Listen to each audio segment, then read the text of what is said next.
Hello दोस्तों, कैसे हैं आप सब। उम्मीद करते हैं आप लोग अच्छे होंगे। स्वागत है आपका अपना यूट्यूब चैनल ज्ञान तुलसी पे। तो चलिए आज मैं फिर एक नए वीडियो लेकर के आ गया हूं। आज हम लोग पढ़ेंगे उपराष्ट्रपति। इससे पहले हम लोग ने राष्ट्रपति पढ़ लिया था। राष्ट्रपति का 2 वीडियो बना था, दोनों वीडियो आप लोग देख लीजिएगा। आज हम लोग पढ़ेंगे राष्ट्रपति।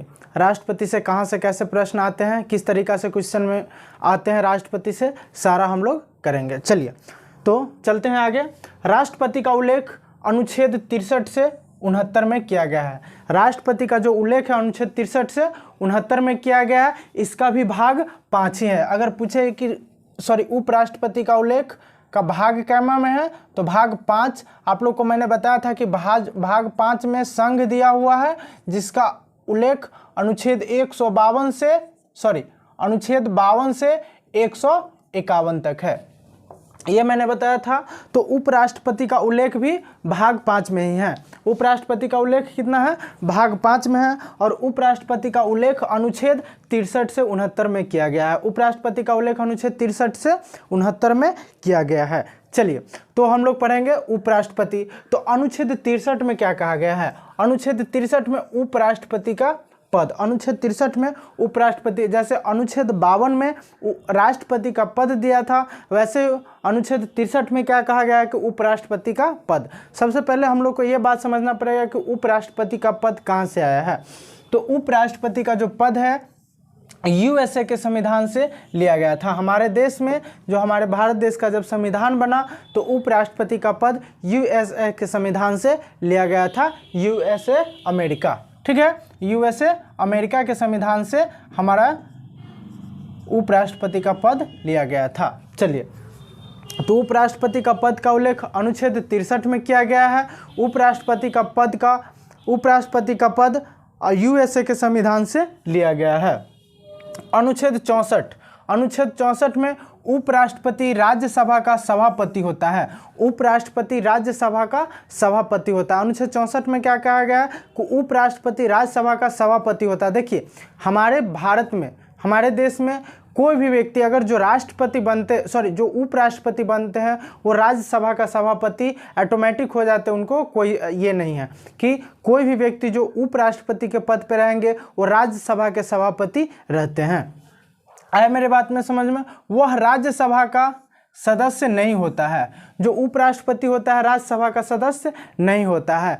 तो आपको प्रश्न आएगा ऐसे एग्जाम में कि कौन ऐसे व्यक्ति हैं जो राज्यसभा का सभापति तो होता है लेकिन सदस्य नहीं होता है, तो कौन है, उपराष्ट्रपति। आपको प्रश्न ऐसे भी आएगा कि निम्नलिखित में से किस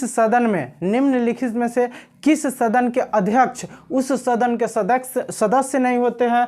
तो राज्यसभा का जो अध्यक्ष होता है, मतलब राज्यसभा के जो सभापति होता है, वो क्या होता है, राज्यसभा का सदस्य नहीं होता है। फिर से मेरी बात समझिएगा, प्रश्न कैसे आते हैं कि निम्नलिखित में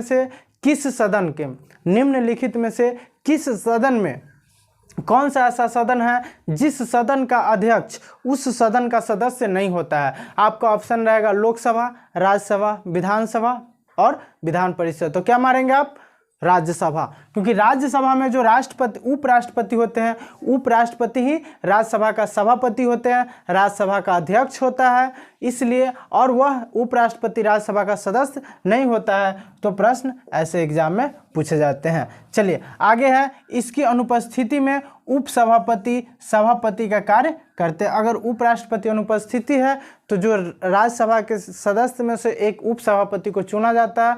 जो उपसभापति रहेंगे वो इनका कार्य निर्वहन करेंगे। चलिए अनुच्छेद 65 में कहा गया है कि उपराष्ट्रपति कार्यवाहक राष्ट्रपति का कार्य कर सकता है। अनुच्छेद 65 में कहा गया है कि उपराष्ट्रपति कार्यवाहक राष्ट्रपति का कार्य कर सकता है। देखिए अनुच्छेद 63 में उपराष्ट्रपति का पद दिया है। अनुच्छेद 64 में उपराष्ट्रपति राज्यसभा का सभापति होता है। और अनुच्छेद 65 में क्या कहा गया है कि उपराष्ट्रपति कार्यवाहक राष्ट्रपति का कार्य कर सकता है। अगर राष्ट्रपति की मृत्यु हो जाती है या राष्ट्रपति त्यागपत्र दे देते हैं, राष्ट्रपति को हटाया जाता है, तो कार्यवाहक राष्ट्रपति के रूप में उपराष्ट्रपति रहेंगे। इसका उल्लेख अनुच्छेद 65 में किया गया। इसका उल्लेख अनुच्छेद 65 में किया गया है। आ रहे मेरी बातों को समझ को, तो इसका उल्लेख अनुच्छेद 65 में किया गया है। अब देखिए, ये जो उपराष्ट्रपति जो कार्यवाहक राष्ट्रपति के रूप में रहेंगे, तो ये कम से कम 6 महीना ही रहेंगे। 6 महीना में फिर नया चुनाव होकर के नया राष्ट्रपति बन जाएंगे, तो फिर ये उपराष्ट्रपति आ जाएंगे। चलिए, अनुच्छेद 66। अनुच्छेद 66 में उपराष्ट्रपति का निर्वाचन। उपराष्ट्रपति का निर्वाचन, जैसे हम लोग ने राष्ट्रपति का निर्वाचन पढ़ा था, उसी तरीका से उपराष्ट्रपति का भी निर्वाचन है। तो उपराष्ट्रपति का निर्वाचन देखिए, इसके निर्वाचन में लोकसभा तथा राज्यसभा के सभी सदस्य भाग लेते हैं। सभी सदस्य, देखिए हम लोग जब राष्ट्रपति पढ़ रहे थे, तो राष्ट्रपति में क्या था? राष्ट्रपति का निर्वाचन में लोकसभा, राज्यसभा और विधानसभा के निर्वाचित सदस्य, लोकसभा, राज्यसभा, विधानसभा के निर्वाचित सदस्य भाग लेते थे। निर्वाचित सदस्य मतलब जो मनोनीत किए जाते थे। राष्ट्रपति मतलब 2 एंग्लो इंडियन को मनोनीत किए या 12 व्यक्तियों को राज्यसभा में मनोनीत किए। ये राष्ट्रपति के चुनाव में भाग नहीं लेता था। लेकिन यहाँ क्या होगा कि उपराष्ट्रपति का जब निर्वाचन होगा, उपराष्ट्रपति का चुनाव होगा, तो जिसमें आपको लोकसभा और राज्यसभा के सभी सदस्य, लोकसभा राज्यसभा के सभी सदस्य भाग लेंगे, जो मनोनीत होंगे वो भी और जो निर्वाचित होंगे वो भी। सिर्फ लोकसभा और राज्यसभा का, इसमें विधानमंडल के सदस्य भाग नहीं लेंगे। विधानमंडल का मतलब होता है विधानसभा और विधान परिषद।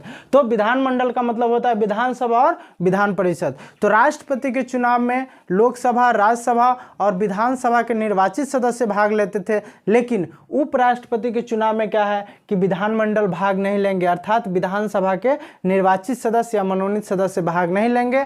तो उपराष्ट्रपति के चुनाव में कौन भाग लेंगे? तो केवल लोकसभा और राज्यसभा के सभी सदस्य जो निर्वाचित है वो सदस्य भी भाग लेंगे। इसमें 2 एंग्लो इंडियन आता है, लोकसभा में 2 एंग्लो इंडियन और राज्यसभा में 12 व्यक्तियों को राष्ट्रपति जो मनोनीत करता है वो सारा उपराष्ट्रपति के चुनाव में भाग लेता है।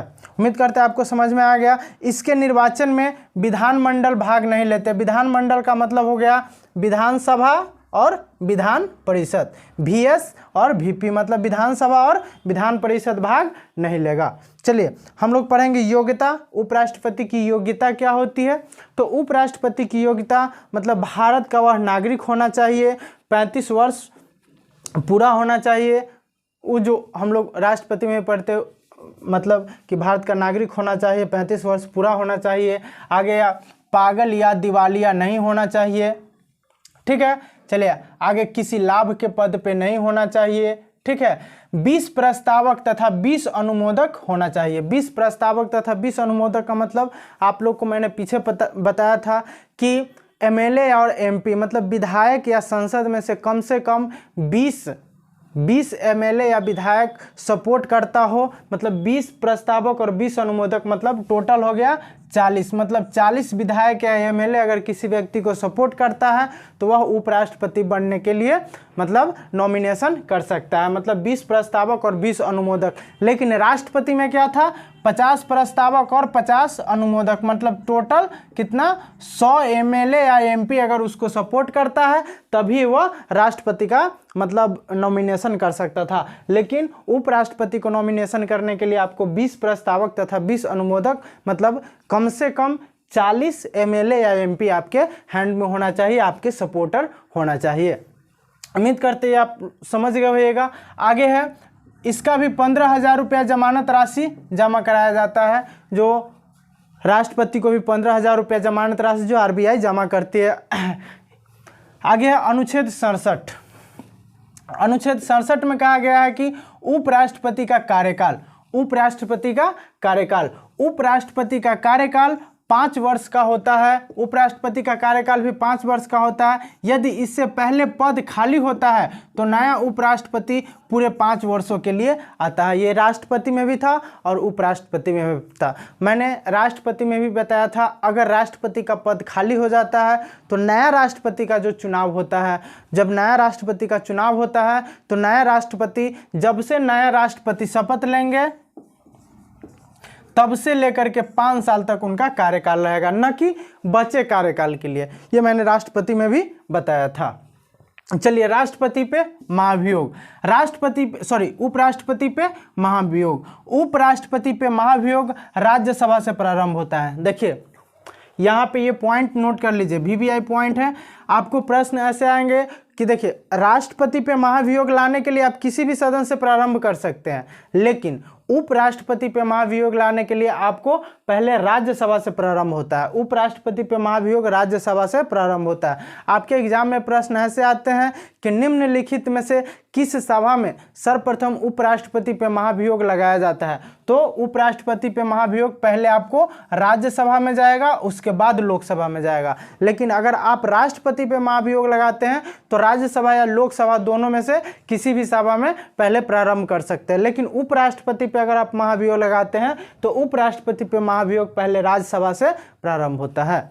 ये मैंने पिछले वीडियो में बताया था। उम्मीद करते बहुत अच्छे से आप लोग समझ गए होइएगा। चलिए, प्रारंभ करने के लिए 1/4 मत की आवश्यकता होती है। जैसे जैसे राष्ट्रपति क्या होता है, राज्यसभा में 2/3 बहुमत से पारित करके लोकसभा में भेजने से 14 दिन पहले इसकी सूचना उपराष्ट्रपति को दे देते हैं। अगर आप राज्यसभा में पारित हो गया 2/3 बहुमत से, तो अब उस बिल को, मतलब जो उपराष्ट्रपति पे महाभियोग लगा करके वो बिल को अगर हम लोकसभा में पारित करते हैं तो उससे 14 दिन पहले हमको उपराष्ट्रपति को सूचना देना पड़ेगा कि आप पे महाभियोग लगाया जा रहा है, कि आपको हटाने के लिए।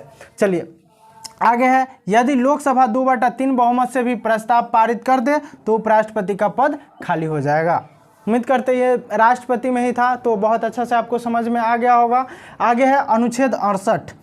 अनुच्छेद 68 में कहा गया है कि उपराष्ट्रपति के खाली पद को चुनाव शीघ्र कराना होता है। उपराष्ट्रपति के खाली पद का चुनाव शीघ्र कराना होता है। उपराष्ट्रपति के खाली पद का चुनाव शीघ्र कराना होता है, उसका उल्लेख अनुच्छेद 68 में किया गया है। इसके लिए कोई निश्चित समय नहीं। उपराष्ट्रपति का चुनाव शीघ्र कराना होता है, लेकिन इसके लिए कोई निश्चित समय नहीं है। आगे अनुच्छेद 69। अनुच्छेद 69 में है उपराष्ट्रपति का शपथ। उपराष्ट्रपति का शपथ, अनुच्छेद 69 उपराष्ट्रपति का शपथ। उपराष्ट्रपति का शपथ राष्ट्रपति दिलाते हैं। उपराष्ट्रपति का शपथ कौन दिलाता है? राष्ट्रपति दिलाता है। उपराष्ट्रपति अपना त्याग पत्र, देखिए मैंने पीछे भी बताया था, उपराष्ट्रपति अपना त्याग पत्र राष्ट्रपति को देता है और राष्ट्रपति अपना त्याग पत्र उपराष्ट्रपति को देता है। उपराष्ट्रपति अपना त्याग पत्र राष्ट्रपति को देता है, राष्ट्रपति अपना त्याग पत्र उपराष्ट्रपति को देता है। समझ में आ रहा है? उपराष्ट्रपति का शपथ कौन दिलाता है? तो राष्ट्रपति दिलाता है। और अनुच्छेद 71 में कहा गया है कि राष्ट्रपति और उपराष्ट्रपति का निर्वाचन विवाद सुप्रीम कोर्ट में जाता है। मतलब न कि हाई कोर्ट और डिस्ट्रिक्ट कोर्ट में नहीं जाएगा। इसका निर्वाचन विवाद होता है, मतलब जो निर्वाचन करने का जो विवाद होता है, मतलब चुनावी विवाद होता है, इसका भी चुनाव, मतलब राष्ट्रपति और उपराष्ट्रपति का चुनाव भी निर्वाचन आयोग ही करवाता है। लेकिन इसका जो विवाद होता है वो कहाँ जाता है? सुप्रीम कोर्ट में जाता है। कहाँ जाता है? सुप्रीम कोर्ट में जाता है।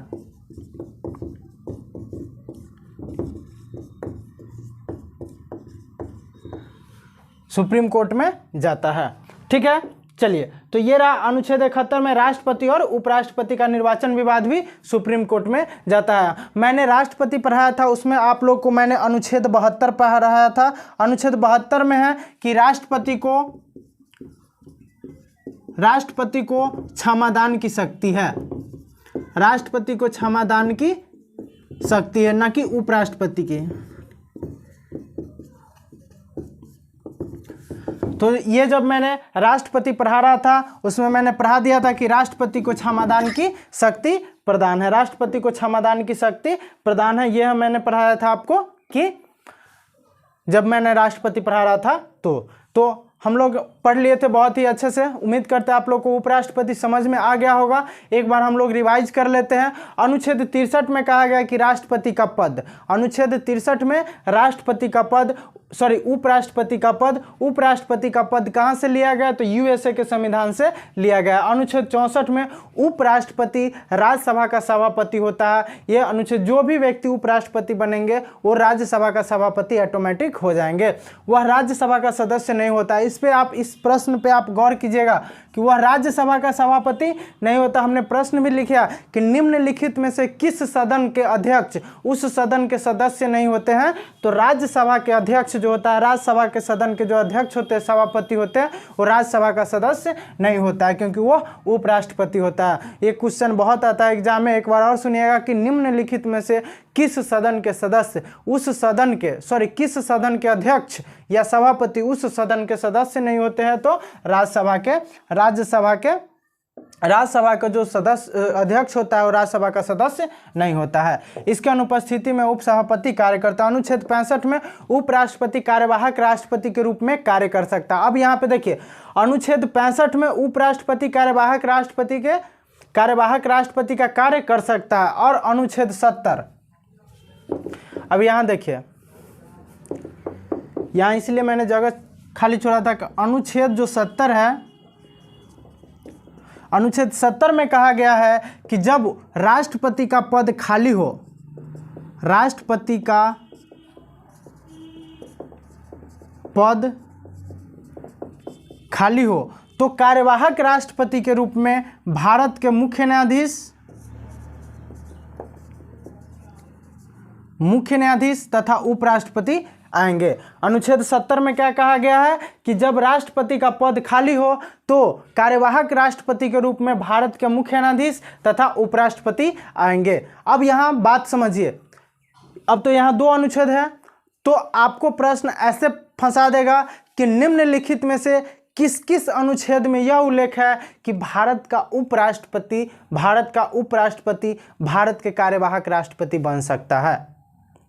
तो हम लोग तो यहाँ पढ़े हुए कि अनुच्छेद 65 में क्या किए हैं कि अनुच्छेद 65 में भारत का उपराष्ट्रपति कार्यवाहक राष्ट्रपति बन सकता है, लेकिन अनुच्छेद 70 में कहा गया है कि भारत के मुख्य न्यायाधीश तथा उपराष्ट्रपति भारत के कार्यवाहक राष्ट्रपति बन सकते हैं अगर राष्ट्रपति का पद खाली हो तो आप ये दोनों ऐसे याद कर सकते हैं कि अनुच्छेद 65 तथा 70 में यह उल्लेखित है कि भारत का उपराष्ट्रपति भारत का कार्यवाहक राष्ट्रपति बन सकता है। फिर आप भारत के मुख्य न्यायाधीश के साथ है अनुच्छेद 65 को नहीं जोड़िएगा, सिर्फ उपराष्ट्रपति को अनुच्छेद 70 और 65 से जोड़िएगा। ऐसे प्रश्न आते हैं। चलिए आगे, उपराष्ट्रपति का निर्वाचन, इसमें हमने पढ़ा दिया था कुछ। फिर उपराष्ट्रपति का निर्वाचन, यहाँ इस प्रश्न पे गौर कीजिएगा कि उपराष्ट्रपति के चुनाव में कौन कौन भाग लेता है। तो उपराष्ट्रपति के चुनाव में केवल लोकसभा और राज्यसभा के सभी सदस्य भाग लेते हैं, न कि निर्वाचित सदस्य, सभी सदस्य भाग लेते हैं। तो आपको प्रश्न ऐसे एग्जाम में दे दिया जाता है कि निम्नलिखित में से उपराष्ट्रपति के चुनाव में कौन से तथ्य जो है सही है, मतलब उपराष्ट्रपति के निर्वाचन संबंधी तथ्य सही है। तो आपको दे दिया जाएगा कि लोकसभा राज्यसभा के निर्वाचित सदस्य, एक ऑप्शन, लोकसभा राज्यसभा विधानमंडल के निर्वाचित सदस्य, लोकसभा राज्यसभा के सभी सदस्य, लोकसभा राज्यसभा के मनोनीत सदस्य। तो आप क्या मानेंगे, लोकसभा राज्यसभा के सभी सदस्य जो है उपराष्ट्रपति के निर्वाचन संबंधी में भाग लेते हैं। लोकसभा राज्यसभा के सभी सदस्य जो है उपराष्ट्रपति के निर्वाचन में भाग लेते हैं। समझ में आया मेरे दोस्तों? उम्मीद करता है आपको बहुत अच्छा से समझ में आ गया होगा। उपराष्ट्रपति की योग्यता क्या है? उपराष्ट्रपति की योग्यता क्या है? तो उपराष्ट्रपति की योग्यता तो वही होना चाहिए, मतलब 50 प्रस्तावक 50 अनुमोदक होना चाहिए। उपराष्ट्रपति की योग्यता तो वही भारत का नागरिक होना चाहिए, 35 वर्ष उम्र होनी चाहिए। आगे जो मेन पॉइंट है वो हमको देखना है 20 प्रस्तावक और 20 अनुमोदक। राष्ट्रपति में 50 प्रस्तावक और 50 अनुमोदक होगा और उपराष्ट्रपति के चुनाव में 20 प्रस्तावक और 20 अनुमोदक होगा। तो एग्जाम में ऐसे प्रश्न आते हैं कि उपराष्ट्रपति के निर्वाचन में उपराष्ट्रपति के निर्वाचन के लिए कितने प्रस्तावक तथा कितने अनुमोदक की आवश्यकता होती है। तो उपराष्ट्रपति के निर्वाचन में 20 प्रस्तावक तथा 20 अनुमोदक को आवश्यकता होती है और राष्ट्रपति में 50 प्रस्तावक और 50 अनुमोदक की आवश्यकता होती है। प्रश्न यहाँ से यहाँ प्रस्तावक और अनुमोदक से आते हैं। आगे आपको उपराष्ट्रपति का कार्यकाल, अनुच्छेद 67 में उपराष्ट्रपति का कार्यकाल संबंधी प्रश्न आते हैं। आगे ये रहा उपराष्ट्रपति पे महाभियोग। ये प्रश्न आपको यहाँ से आएगा कि उपराष्ट्रपति पे महाभियोग सर्वप्रथम किस सभा से प्रारंभ होता है। तो उपराष्ट्रपति पर जो महाभियोग होता है सबसे पहले राज्यसभा से प्रारंभ होता है। ये प्रश्न यहाँ से ऐसे आते हैं। आगे यहाँ कुछ नहीं करना है, आगे ये सब तो बस जानकारी के लिए होना चाहिए, 2/3 बहुमत। और आगे एक प्रश्न यहाँ अनुच्छेद 68 राष्ट्रपति के खाली पद को चुनाव शीघ्र ही कराना होता है, अनुच्छेद 68 में है ये प्रश्न यहाँ से ऐसे आता है। और राष्ट्रपति का शपथ कौन दिलाता है, या राष्ट्रपति का शपथ संबंधी उल्लेख अनुच्छेद कितना में है, तो राष्ट्रपति का शपथ संबंधी उल्लेख अनुच्छेद 69 में है। राष्ट्रपति को शपथ संबंधी उपराष्ट्रपति का शपथ संबंधी उल्लेख क्या में है, तो अनुच्छेद 69 में उपराष्ट्रपति के शपथ संबंधी उल्लेख है। तो ये रहा आज का उपराष्ट्रपति। अनुच्छेद 71 में क्या है, तो राष्ट्रपति और उपराष्ट्रपति का जो निर्वाचन संबंधी जो विवाद होता है वो कहाँ जाता है, सुप्रीम कोर्ट में जाता है। और 72 में हमने कहा था कि राष्ट्रपति का क्षमादान की शक्ति है। तो ये रहा उपराष्ट्रपति। उपराष्ट्रपति से कहाँ कैसे प्रश्न आते हैं सारे हमने आपको बता दिया है, किस तरीका के प्रश्न आते हैं। आप लोग यहाँ से नोटबुक में स्क्रीनशॉट लेकर के नोटबुक में आप लोग बना सकते हैं। तो ये रहा उपराष्ट्रपति। उम्मीद करते हैं आपको बहुत अच्छा से समझ में आया होगा, क्योंकि हम बहुत अच्छा से समझाए हैं। और कहीं से आपको इतना पढ़ लीजिएगा तो उपराष्ट्रपति से आपको कहीं से सवाल गलत नहीं होगा, कहीं से आपको सवाल नहीं छूटेगा। ऐसा यहाँ से आपको दे दिया गया है कि उपराष्ट्रपति में कहीं से कोई तरह की दिक्कत नहीं आएगी। उम्मीद करते हैं आपको बहुत अच्छा लगा होगा सब। तो आप लाइक कीजिए, सब्सक्राइब कीजिए और अपने दोस्तों को भी शेयर कीजिए। मिलते हैं नेक्स्ट वीडियो में, तब तक के लिए बाय बाय।